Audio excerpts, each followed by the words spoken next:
ढलता जवानी मोदी जी नौकरी के चक्कर में कबले आई बहाली ना केहू दिनायापन छोकरी जबले नौकरी मिली ना देहिया सुखाइल मोदी जी दौड़त दौड़त फील्ड में जैसे ढक चल पीली ना केहू करी ना बियाह जबले नौकरी मिली ना तुरले बा कमर सब कर महंगी बेरोजगारी चाचा शरम करीना दर दर भटकत बाड़े युवा तनी रहम करीना गोतिया दे याद सभे मारतावे ताना देखते बोले बोलीना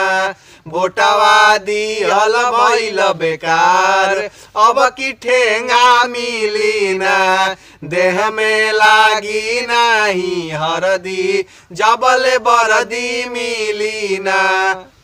मोदी चाचा गरीबी बड़ा करीब से देखले रहा हो है मैं युवा के गरीबी करीब से दिखा देब काहे चाचा। सब नौ छेटिया लाइकन के जीवन के घिचड़ मिचड़ का के फेंक दिए हैं आप रोजगार के जगह पे खाली आश्वासन फेंक रहे हैं। कोई दिन ऐसे चलेगा चाचा बताइए आप।